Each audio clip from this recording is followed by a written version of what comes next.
내가 눈을 들어 산들을 바라봅니다. 나의 도움은 여호와께로부터 옵니다. 하늘과 땅을 만드신 그분으로부터 옵니다. 여호와께서 여러분의 발이 미끄러지지 않게 하실 것입니다. 여러분을 지켜주시는 그분은 졸지 않으십니다. 정말로 이스라엘을 지켜주시는 그분은 졸지도 주무시지도 않습니다. 여호와는 여러분을 지켜주십니다. 여호와는 여러분의 오른편에 있는 그늘이 되십니다. 낮에 태양이 여러분을 해하지 못하며 밤에 달이 여러분을 해하지 못할 것입니다. 여호와는 여러분을 모든 재앙으로부터 지켜주십니다. 그분은 여러분의 생명을 보호하십니다. 여호와는 여러분을 어디에서나 지키십니다. 지금부터 영원토록 지키십니다. 아멘.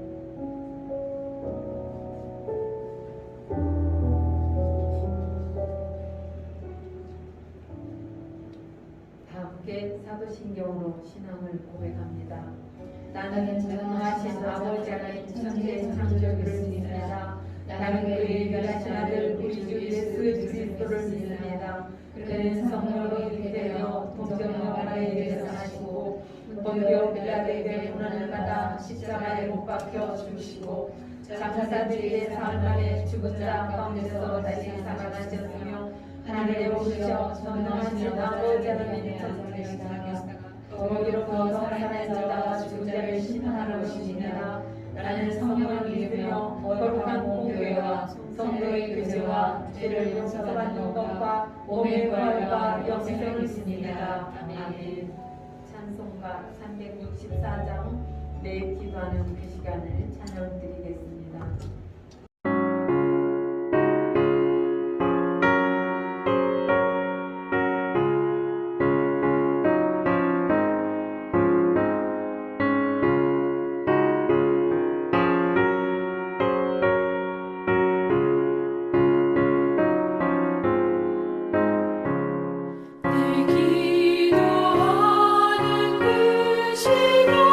그때가 가장 즐거워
10장 12절로 21절을 다 함께 교독하겠습니다.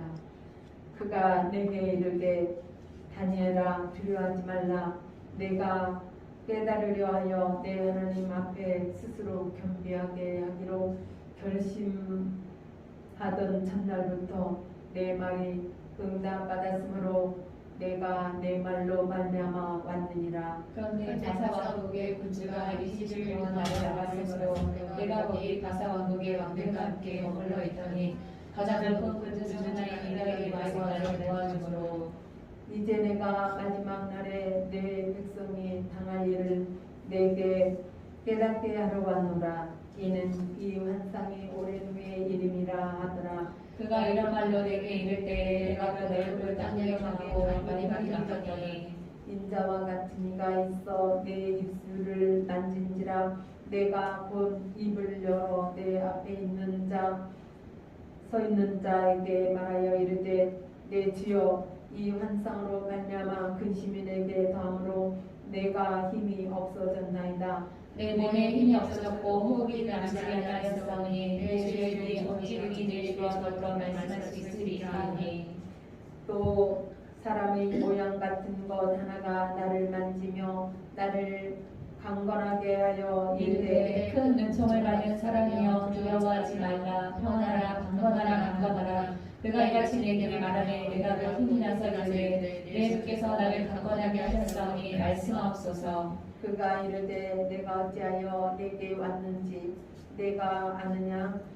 이제 내가 돌아가서 바사 군주와 싸우려니와 내가 나간 후에는 헬라의 군주가 이를 것이라. 오직 내가 먼저 진리의 글에 기록된 것으로 내게 보이리라. 나를 도와서 그를 당하자는 너희의 민족이 다할 뿐이니라. 아멘. 전도사님 나오셔서 말씀을 주시겠습니다.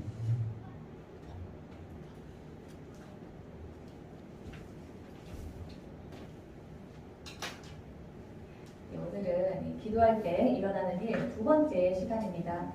다니엘이 기도할 때 어떤 일을 경험했는가 하는 것을 우리가 살펴보고 있습니다. 우리는 지난 시간에 다니엘서 10장 1절부터 11절을 통해서 하나님이 다니엘이 하나님의 뜻을 따라서 죽을 위해서 기도할 때 첫 번째로 예수님을 만나는 경험을 하고, 두 번째로 어려운 만짐이라는 위로를 받고, 세 번째로 일어날 수 있는 새 힘을 받았고, 네 번째로 평생 기도하는 이 다니엘의 습관을 통해서 하나님의 특별한 사랑을 받는 자라고 하는 그런 평가를 받았다라고 하는 그 내용까지 우리가 살펴봤습니다.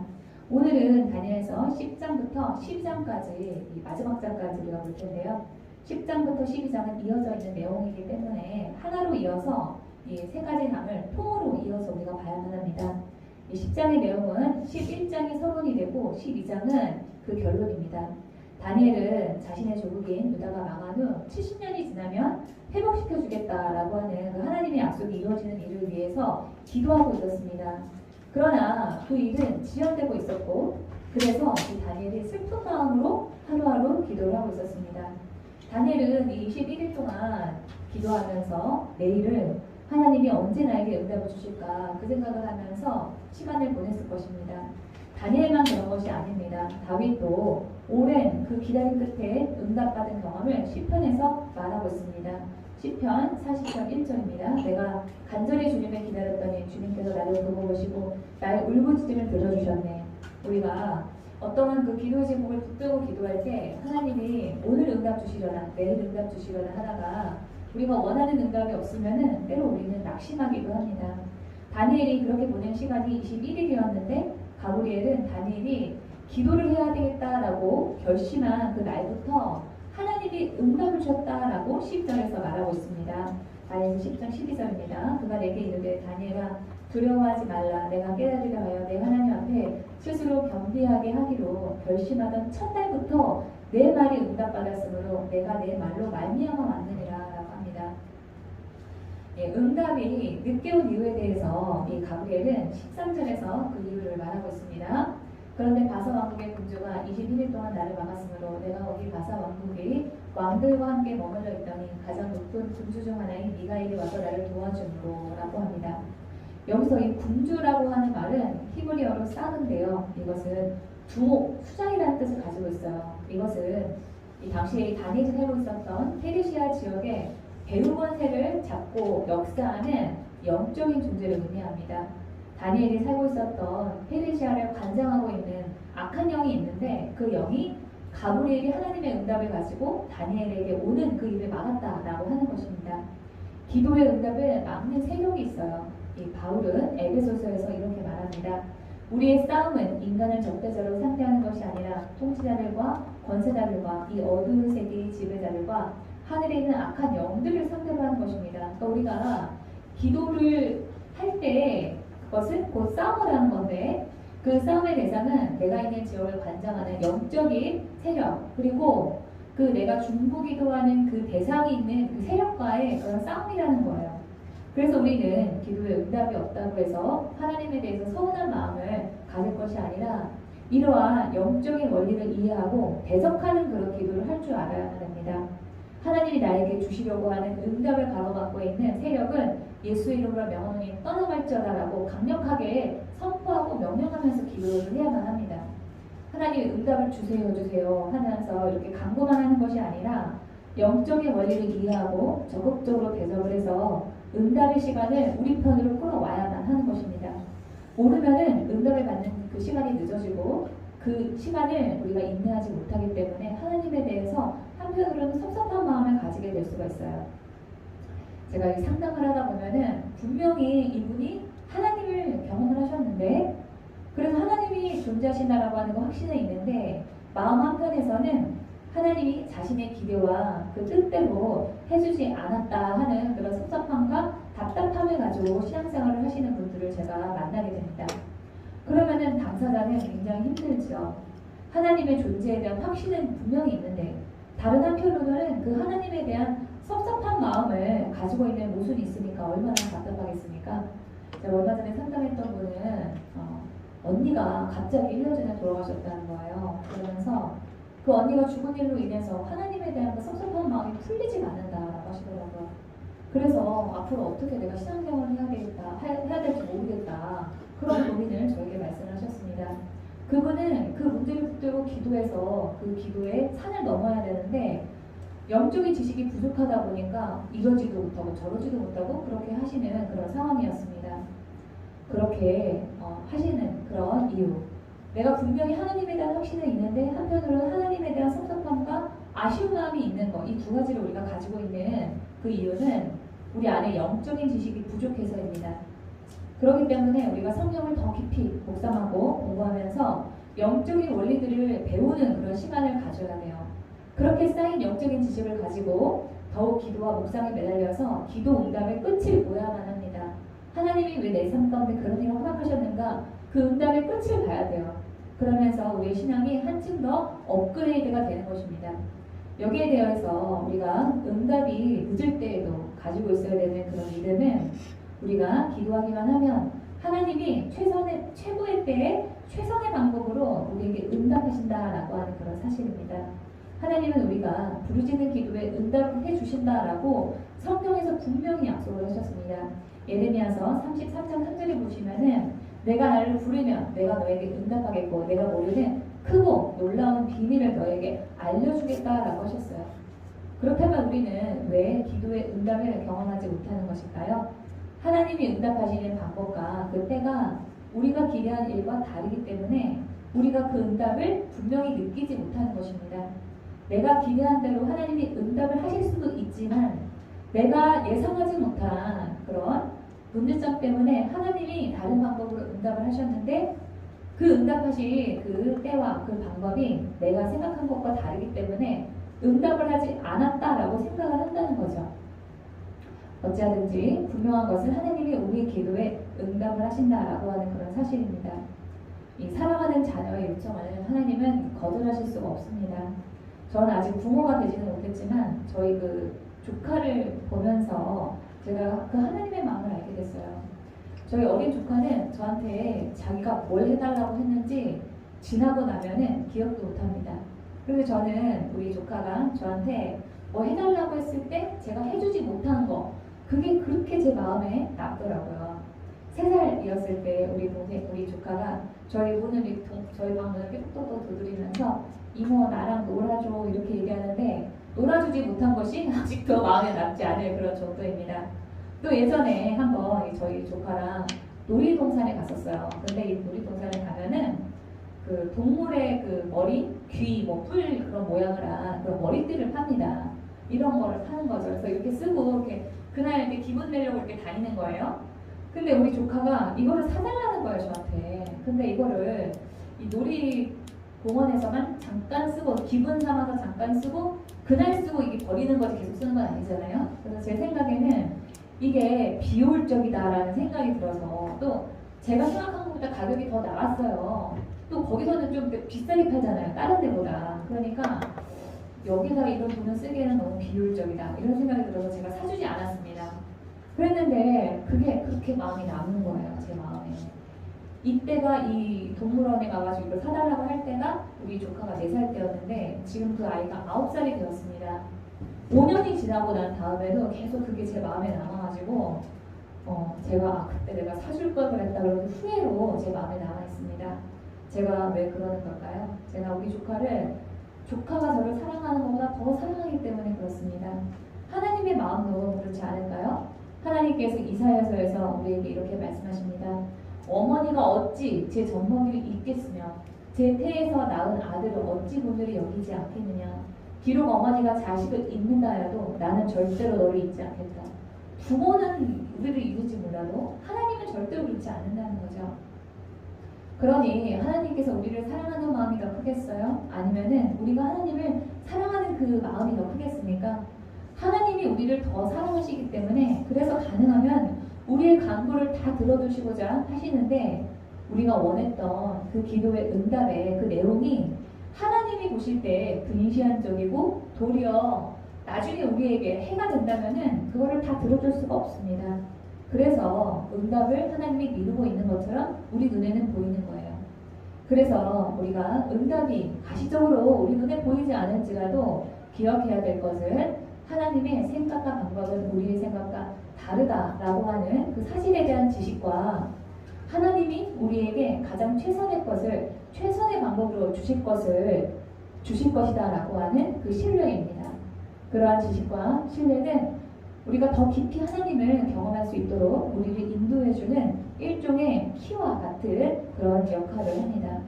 두 번째로 우리가 이 12절, 다니엘서 10장 12절을 보면서 생각을 해볼 것은 이 가브리엘이 다니엘이 하나님 앞에 기도하기로 결심한 첫날이라고 말하지 않고 스스로 겸손하게 하도록, 그러니까 겸손하기로 결심한 그 첫날이라고 했다라고 하는 그 사실입니다. 하나님이 보실 때 기도라고 하는 것은 하나님 앞에서 겸손한 태도를 우리가 보이는 것으로 하나님이 보신다는 거예요. 우리가 기도하면 하나님이 쟤는 참 겸손해 라고 우리를 생각을 하신다라고 하는 것입니다. 이 성경적인 겸손은 두 가지의 뜻이 있습니다. 하나님이 어떤 분인지를 알고 인정하는 것, 그리고 하나님 밖에는 방법이 없다라고 하는 그런 태도를 보이는 것입니다. 그것은 곧 기도의 요소이기도 합니다. 하나님이 어떤 분인지를 모르고 하나님을 인정하지 않는 사람은 기도할 수가 없어요. 그리고 하나님 외에 다른 의지할 것이 있는 사람도 눈에 보이는 그 대상을, 의지할 수 있는 그 대상을 찾아가지 기도를 할 수가 없습니다. 예수님은 누가복음에서 바리새인의 기도보다 세리의 기도가 하나님께 더 의롭다는 평가를 받을 것이라고 말씀하셨습니다. 바리새인은 어떻게 기도를 했나요? 누가복음 18장 11, 12절에 보시면은 바리새파 사람은 서서 혼자말로 이렇게 기도하였다. 하나님 감사합니다. 나는 남의 것을 빼앗는 자나 불의한 자나 간음하는 자와 같은 다른 사람들과 같지 않으며 더구나 이 세리와는 같지 않습니다. 그 옆에 세리가 있었던 거예요. 나는 일에 2번씩 금식하고 내 모든 소득에 11조를 받습니다. 이 바리새인은 자기가 잘한 것, 자기가 죄없는 것, 그것을 의지했지만 세리는 그저 죄인이고 의지할 것이 전무하기 때문에 하나님께 그저 자비를 베풀어 달라고 기도할 수밖에 없었습니다. 13절 보겠습니다. 세리는 멀찍이 서서 하늘을 우러러볼 엄두도 못 내고 가슴을 치며 아 하나님 난 이 죄인에게 자비를 베풀어 주십시오 하고 말하였다. 세리가 인정을 받은 이유는 하나님밖에는 답이 없다라고 하는 것을 고백했기 때문입니다. 오늘 본문 12절에서 하나님은 다니엘이 기도한 태도에 대해서 겸손했다라고 이 가브리엘을 통해서 평가하십니다. 다니엘이 하나님밖에는 나는 답이 없어요. 나에게 답을 주실 분은 오직 하나님뿐입니다. 하는 그러한 태도로 기도를 했다는 것입니다. 기도는 하나님께 이러한 신앙의 고백을 드리는 일입니다. 그래서 하나님의 입장에서는 기도하는 사람을 높이 평가할 수밖에 없습니다.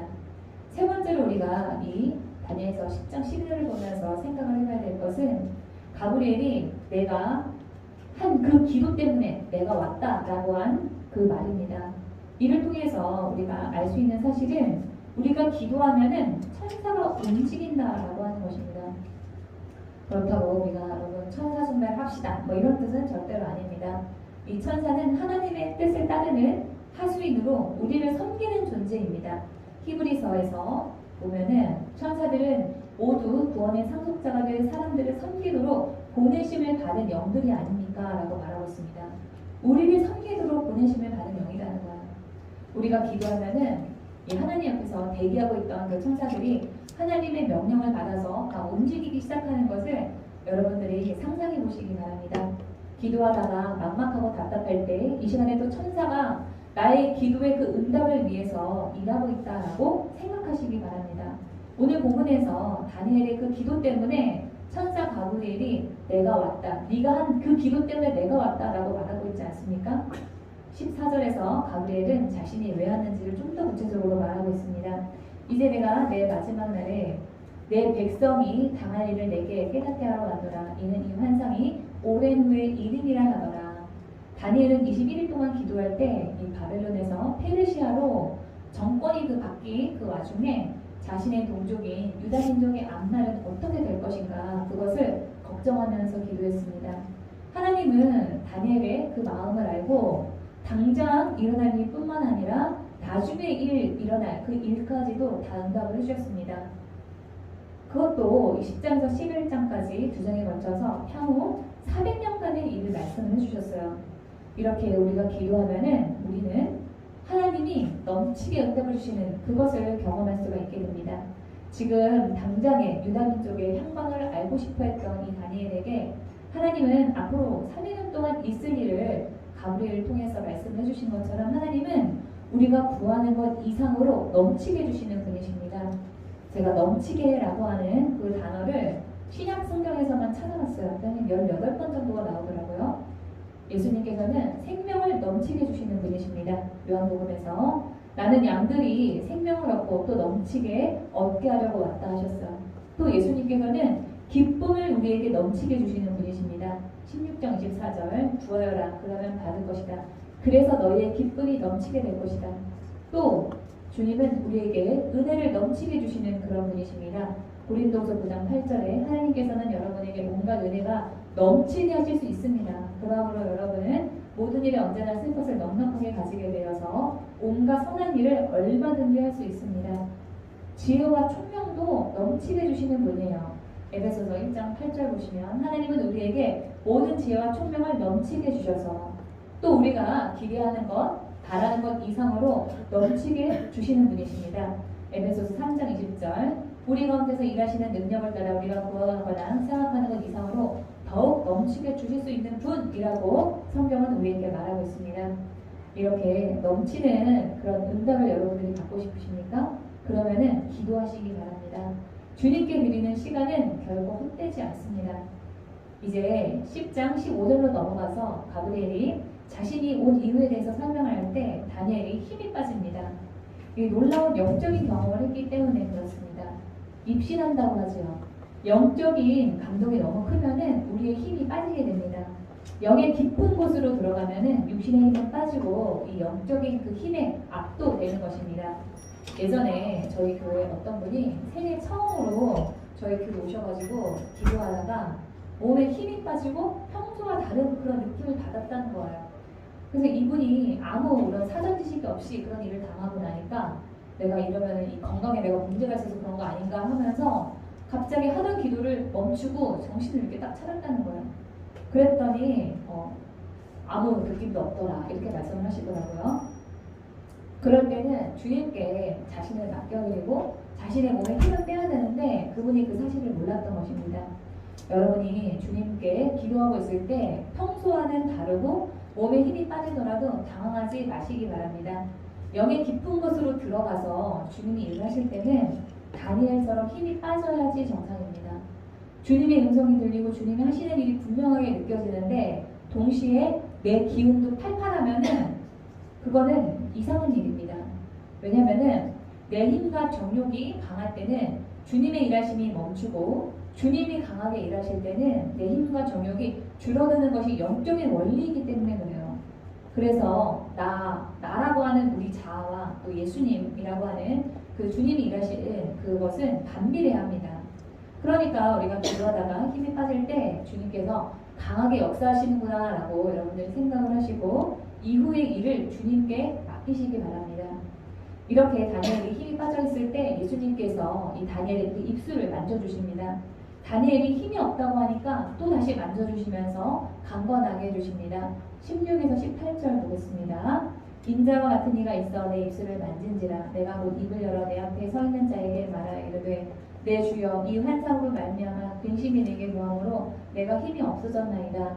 내 몸에 힘이 없어졌고 호흡이 남지 아니하였사오니 내 주의 이 종이 어찌 능히 내 주와 더불어 말씀할 수 있으리까 하니 또 사람의 모양 같은 것 하나가 나를 만지며 나를 강건하게 하여 여기 16절에 나오는 인자와 같으니 또 18절에 나오는 사람의 모양이 같은 것 이것은 다 예수님을 의미하는 것입니다. 우리가 두려워하면서 걱정을 할 때 힘을 잃었을 때 주님께 요청을 하면 주님은 우리를 만져주시고 우리에게 새 힘을 주십니다. 예수님은 다니엘에게 또 이어서 19절에서 두려워하지 마라, 평안하라, 강건하라 이렇게 말씀을 하십니다. 강건하게 하다라고 이 19절에서 번역된 히브리어 하자크는 치료하다, 회복시키다, 용기를 갖게 하다라고 하는 그런 뜻을 가지고 있습니다. 우리가 우리의 힘으로는 감당할 수 없는 일을 당해도 주님이 우리와 함께 하시면 우리는 언제든지 힘을 낼 수가 있습니다. 저는 수없이 이런 경험을 했어요. 생각이 복잡하고 번민이 많고 어떤 문제를 내가 이겨낼 자신이 없고 걱정되고 염려가 될 때 하루만 시간을 내가지고 오전부터 오후까지 주님께 집중을 하고 있으면 주님께서 집에 갈 때 그 일이 어떻게 될 것이다 라고 하는 그런 응답을 주시고 저에게 새 힘을 주십니다. 힘이 난 다니엘은 이 19절 하반절에서 하나님에게 말씀해달라라고 합니다. 19장 하반절입니다. 그가 이같이 내게 말하매 내가 곧 힘이 나서 이르되 내 주께서 나를 강건하게 하셨사오니 말씀하옵소서. 말씀을 달라는 거죠.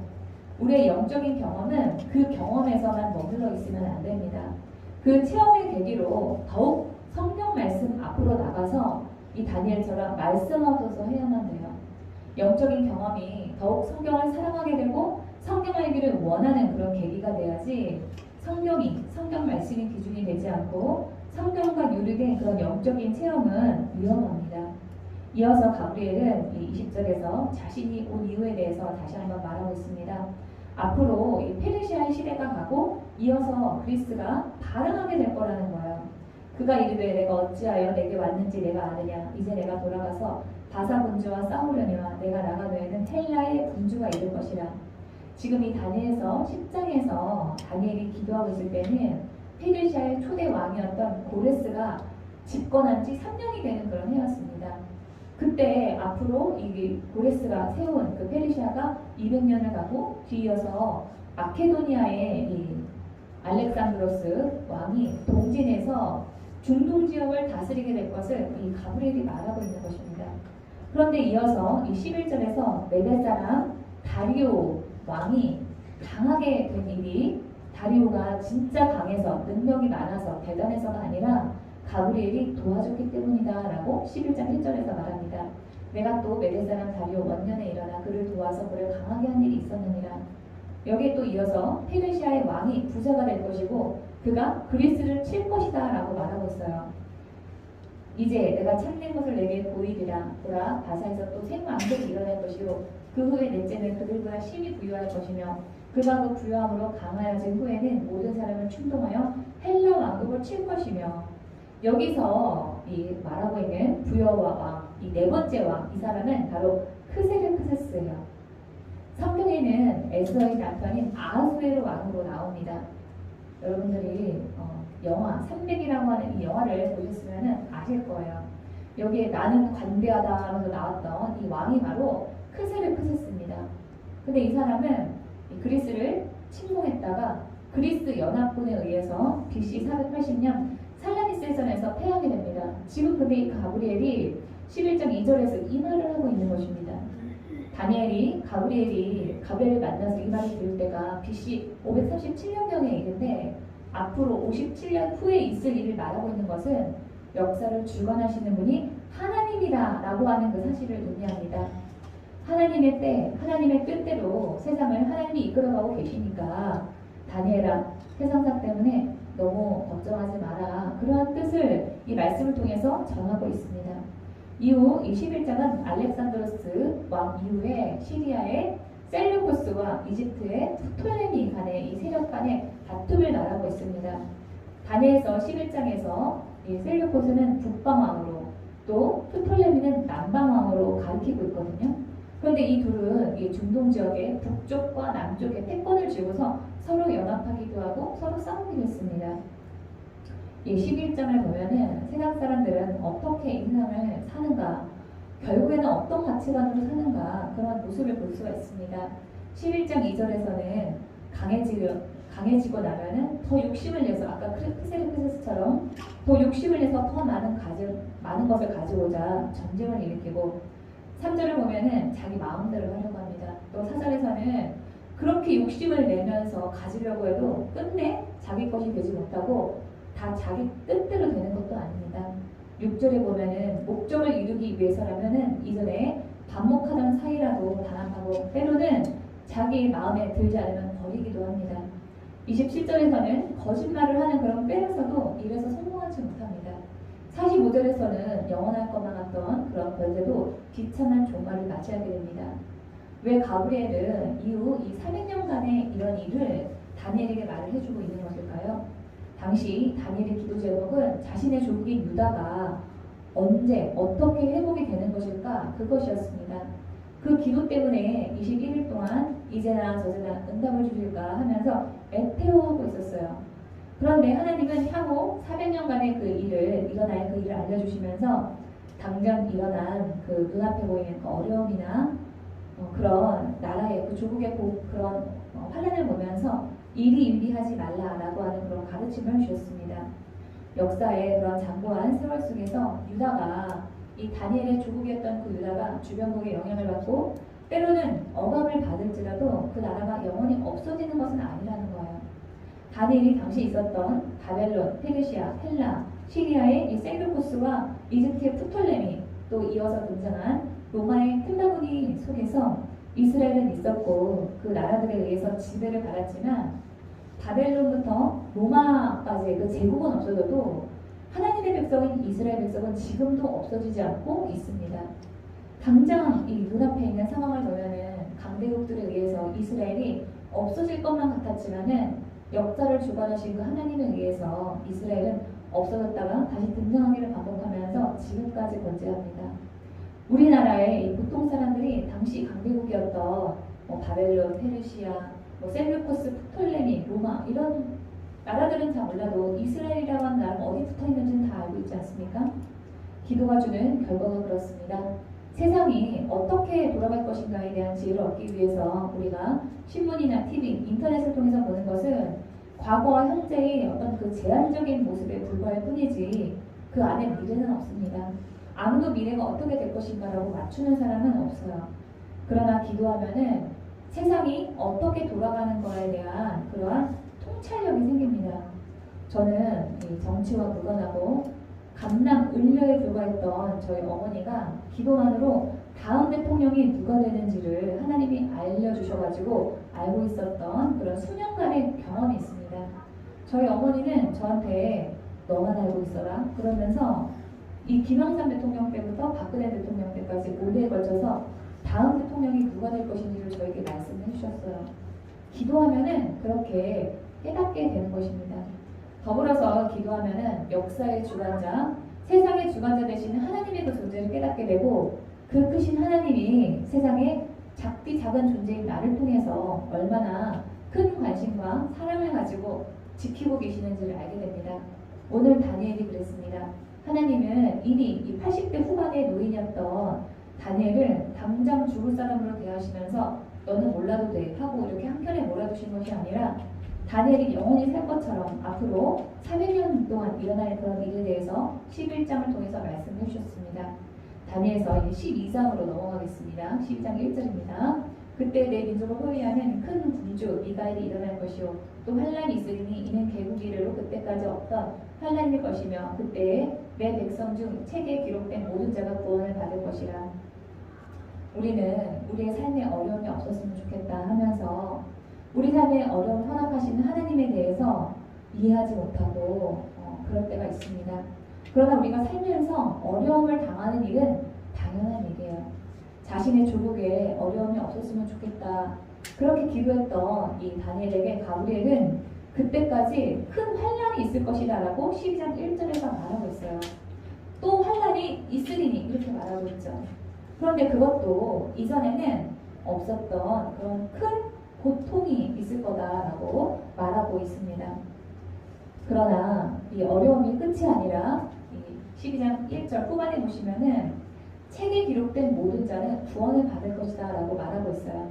여기서 말하는 책은 우리가 계시록에서 보는 그 생명책입니다. 하나님의 백성으로서 최선을 다해서 순종한 사람들은 마지막에 구원을 받게 될 것이라는 거예요. 그러면서 가브리엘은 마지막에 있을 그 상과 벌에 대해서 말하고 있습니다. 히브리서 12장, 다니엘서 12장 2절부터 3절입니다. 땅의 티끌 가운데에서 자는 자 중에서 많은 사람이 깨어나 영생을 받는 자도 있겠고 수치를 당하여서 영원히 부끄러움을 당할 자도 있을 것이며 여기서 말하는 영생은 그냥 오랫동안 꼰지게 사는 그런 길게만 사는 그런 생명을 말하는 게 아니에요. 영원히 생명력을 누리면서 살게 된다라고 하는 거죠. 3절입니다. 지혜녀라는 궁창의 빛과 같이 하늘의 빛과 같이 빛날 것이요 많은 사람을 옳은 대로 돌아오게 한 자는 별과 같이 영원토록 빛나리라. 이 3절에 나오는 지혜는 세상에 속한 지혜를 말하는 것이 아닙니다. 이 지혜는 성경 속의 진리에 관한 깨달음을 의미해요. 그리고 지혜 있는 자, 이 3절의 지혜 있는 자는 다른 사람이 그 지혜, 이 성경 속에 있는 진리에 대한 깨달음을 가질 수 있도록 다른 사람도 가르치는 그런 사람입니다. 3절은 지혜 있는 자를 많은 사람을 옳은 대로 돌아오게 한 자다라고 다시 한번 부연 설명하고 있습니다. 이 옳은 대로 돌아오게 하는 일은 그릇 데 있는 사람을 바꾸는 그런 일입니다. 사람이 거저 바꿔지던가요? 사람 고쳐 쓰는 거 아니라는 그런 말이 있잖아요. 그렇듯이 그 일이 얼마나 어렵겠어요.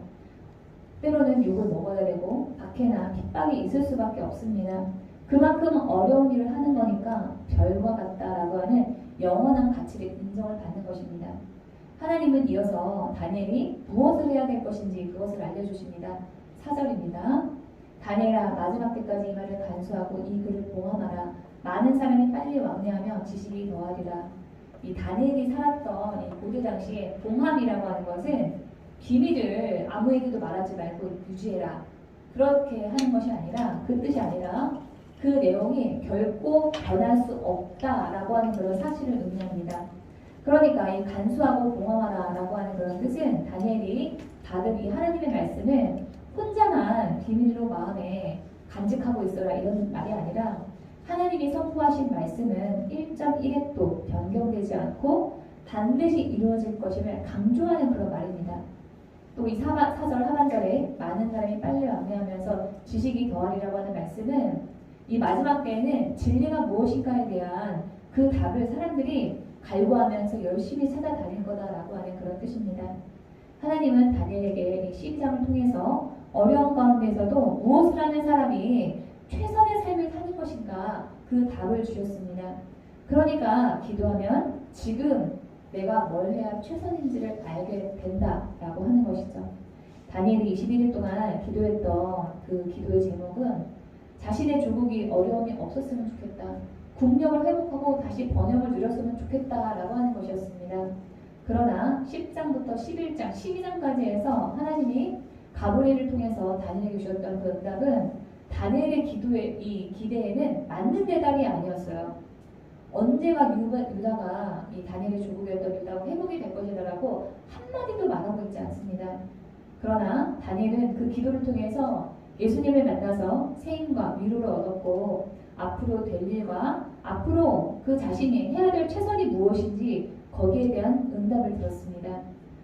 우리가 생각할 때 성숙한 신앙인과 기도한 대로 응답받는 신앙인은 동요라고 생각을 하시는데 이거는 절대로 동요가 아닙니다. 우리는 기도한 대로 응답을 받고 세상에서 승승장구해야지, 내 뜻대로 돼야지 능력 있는 사람이라고 생각을 합니다. 저는 하나님이 그렇게 안 해주시면은 그게 무슨 신이야라고까지 말씀하시는 분도 봤어요. 그러나 하나님이 보실 때는 그런 능력이 많은 사람이 성숙한 신앙인이 아닙니다. 하나님이 나의 기대와 다르게 일을 하실지라도 하나님의 뜻을 수용하고 하나님의 뜻에 맞춰서 최선을 다하는 사람, 그 사람이 바로 성숙한 사람입니다. 예수님이 말씀하셨습니다. 마태복음 7장 21절에서 23절입니다. 나더러 주님 주님 하는 사람이라고 해서 다 하늘나라에 들어가는 것이 아니다.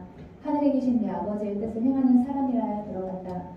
그날에 많은 사람이 나에게 말하기를 주님 주님 우리가 주님의 이름으로 예언을 하고 주님의 이름으로 귀신을 쫓아내고 주님의 이름으로 많은 기적을 행하지 않았습니까 할 것이다. 어떤 능력을 세상에 보였다는 거죠. 그때 내가 그들에게 분명히 말할 것이다. 나는 너희를 도무지 알지 못한다. 불법을 행하는 자들아 내게서 물러가라. 예수님께서는 아무리 많은 능력이 있는 사람이라고 할지라도 하나님의 뜻대로 하지 않으면 하나님에게 인정을 받지 못한다라고 하셨습니다. 우리가 다니엘서 11장에서 봤던 그 능력이 많고 크고 부유했던 그 나라들은 스스로를 높이고 더 많이 차지하려고 하다가 자기 꾀에 넘어지고 사라졌습니다. 페르시아의 크세르크세스가 이 페르시아와 터키를 넘어서 그리스까지 차지하려고 하다가 대패해서 페르시아의 패망을 앞당겼고 알렉산드로스는 이 20살의 나이에 왕이 돼가지고 20대 중반에 중동 지역을 먹고 인도까지도 들어갔지만은 33살에 멸망을 앓은 지 10일도 채 되지 않아서 죽어버렸습니다. 그러나 오늘 12장 4절에서 하나님에게 순종하는 사람은 영원할 것이다 라고 말하고 있어요. 다니엘은 10대의 나이에 약소국 출신의 전쟁 포로가 돼서 80대 노년의 나이에도 그 출신 때문에 사람들에게 시기와 질투를 받고 사자굴에 들어가는 그런 낮아지는 그런 경험까지 하게 되었습니다. 하지만 다니엘의 그 평생에 걸친 그 순종과 기도를 통해서 고레스 칙령이 나오게 되고 다니엘서라고 하는 그 성경이 나오게 되었습니다. 영원히 이 다니엘의 이름은 기록이 될 것입니다. 요한 1서에서는 이렇게 말합니다. 이 세상은 지나갈 것이며 사람들이 이 세상에서 그토록 갖고 싶어하는 것들도 다 사라지게 됩니다. 그러나 하나님의 뜻대로 사는 사람은 영원히 살 것입니다. 이 말씀의 대표적인 그 예가 바로 다니엘입니다. 하나님이 마지막으로 이 다니엘에게 당부하신 말씀도 마지막까지 최선을 다해라 라고 하는 그런 말씀이었어요. 다니엘서 12장 13절입니다. 너는 가서 마지막을 기다리라. 이는 내가 평안히 쉬다가 끝날에는 내 몫을 누릴 것입니다. 이 말씀은 막연히 아무것도 안 하면서 그냥 기다리기만 하는 것이 아니라 주님이 마지막 날 구원하실 것을 기대하면서 지금 이 순간 기도하며 기다리는 것을 의미합니다. 다니엘아, 내가 지금까지 기도하면서 순종했던 대로 해라. 그러면 하나님이 예비하신 것들을 내가 누리게 될 것이다 라고 하는 그런 약속의 말씀입니다. 오늘 다니엘서를 마무리합니다. 다니엘의 삶을 보면서 여러분이 더욱 기도에 대한 확신을 가지고 기도하시기를 원합니다. 하나님이 반드시 우리의 기도에 응답하시며 천사를 보내서 일하신다라고 하는 그 사실을 믿고 세상을 주관하시며 우리의 기대에 넘치게 응답하시는 주님에 대한 믿음을 가지고 주님이 주신 그 사명에 끝까지 최선을 다하시는 기도의 집교회 가족 여러분들 되시기를 주님의 이름으로 축원합니다. 오늘 하나님의 음성 들으면서 말씀을 마치겠습니다.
진로 문제를 위해서, 아프신 분은 치유를 위해서, 각자 가지고 온 문제를 위해서 통성으로 부르짖어 기도합니다.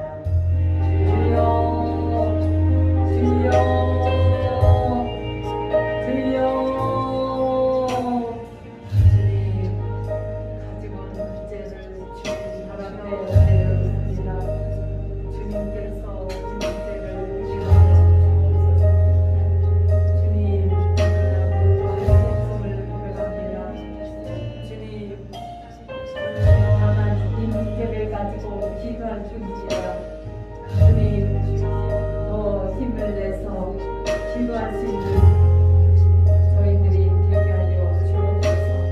저희를 깨어서 기도하게 하시고 주님 바라보는 저희들 되게 하여 주옵소서. 주님, 직장에 보호하여 주옵소서. 직장에서 인정받기를 원합니다. 주님, 함께하여 주시면 인정받을 수 있습니다. 주님, 이 사업을 지켜가여 주옵소서. 이 사업을 통해서 주님의 뜻이 이루어지게 하여 주옵소서. 주님, 함께하여 주옵소서. 이 사업을 향한 주님의 뜻이 이루어지는 역사가 있게 하여 주옵소서. 주님, 저의 진로 문제를 해결하여 주시옵소서.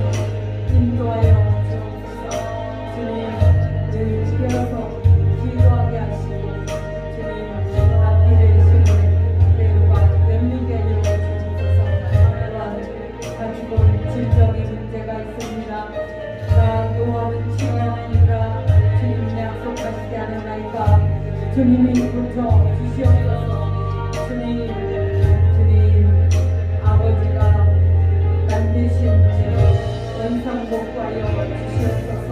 주께서 치유하시면 부자도 없습니다. 주님, 고쳐 주시고 주님의 뜻이 선하게 이루어지게 하여 주옵소서. 주님, 가지고 있는 이 문제가 주님 앞에 해결을 받기를 원합니다. 주님께서 해결하시고 오직 주님 영광만 드러나게 하여 주옵소서.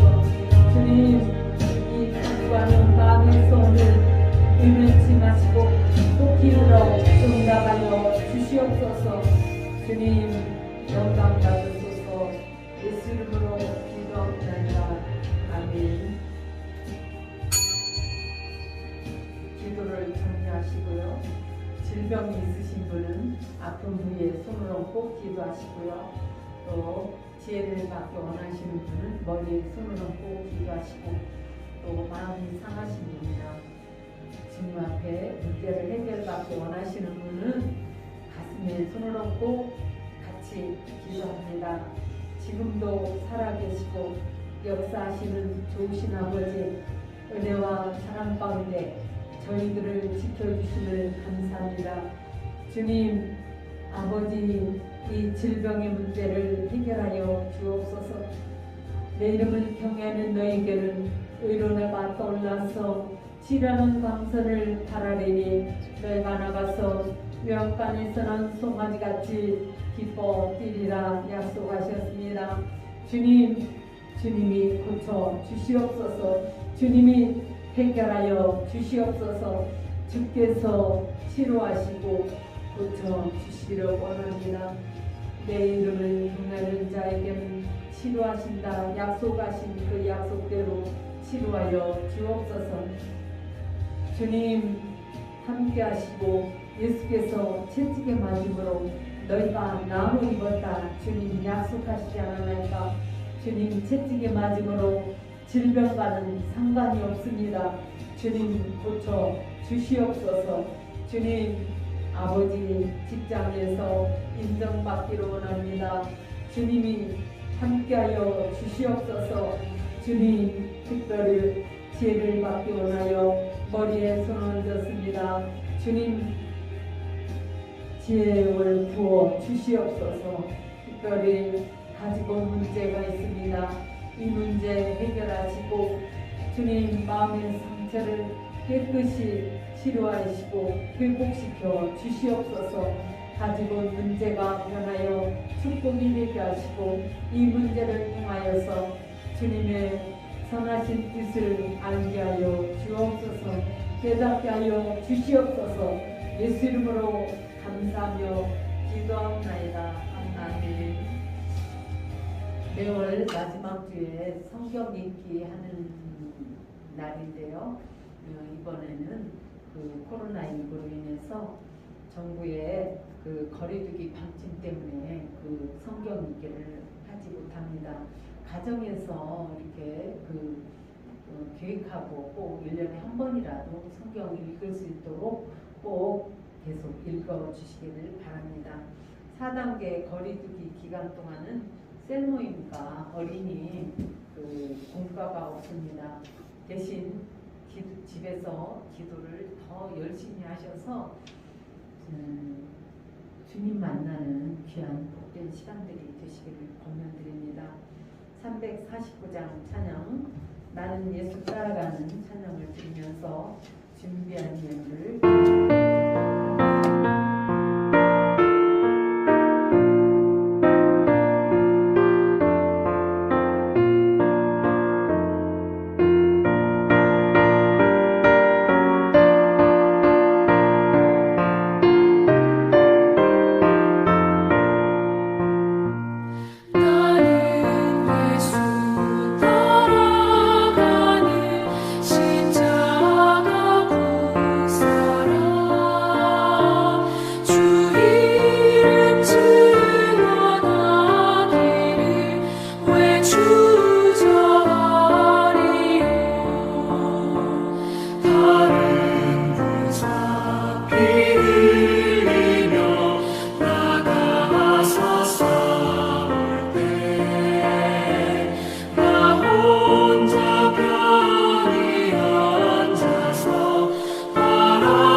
일어나 전쟁 마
은혜로 싸우리 주님의 용서는 내게 구해 주의 일 맡기소서. 주님 예물을 위해서 주님께 기도하겠습니다. 하나님은 우리가 원하는 대로 움직여 주시지 않아도 우리에게 가장 최선의 것을, 최선의 방법과 최고의 때에 우리에게 역사하심을 믿습니다. 기도를 통해서 무슨 소용이 있냐는 불신자의 의심이 아니라 기도와 순종이 하나님 앞에서 우리가 할 수 있는 최선이라는 겸손한 마음으로 기도하겠습니다. 사라질 세상의 것을 추구하지 않으며 영원한 가치를 지닌 주님의 말씀을 붙들고 주님이 원하시는 자리에서 충성된 하루를 살아갈 힘과 소망을 허락하여 주시옵소서. 천지에 있는 것이 다 주의 것이며 부와 존귀가 주님께로부터 오고 주님께서 만물을 다스리시며 주님의 손에 권세와 능력이 있사오니 사람이 위대하고 강하게 되는 것도 주님의 손에 달렸습니다. 그 믿음을 고백하는 마음과 예배 때 빈손으로 오지 아니하고 주님께 온전한 10의 1조와 주일언물과 감사의 물을 주께 정성으로 드렸습니다. 주님 연락하여 주시옵소서. 특별히 아버지 저희들 이 코로나 시기에도 주님 앞에 더욱더 깨어서 기도하며 주님을 만날 수 있는 저희들이 다 되게 하여 주옵소서. 드려진 예물에 오병이의 기적으로 축복하시고 또한 가정의 자녀들과 하시는 귀한 사업 위에도 직장에서도 머리 될전정 꼴이 되지 아니하게 하시고 위에 있고 아래 있지 아니하게 하시고 늘 하시는 사업에 축복하여 주옵소서. 예수 이름으로 감사하며 기도하옵나이다. 아멘.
이제는 우리 주 예수 그리스도의 은혜와 하나님 아버지의 지극하신 은혜와 성령의 주 교통 역사하심이 이제로부터 영원토록 기도의 집 교회와 성도들의 함께할지어다.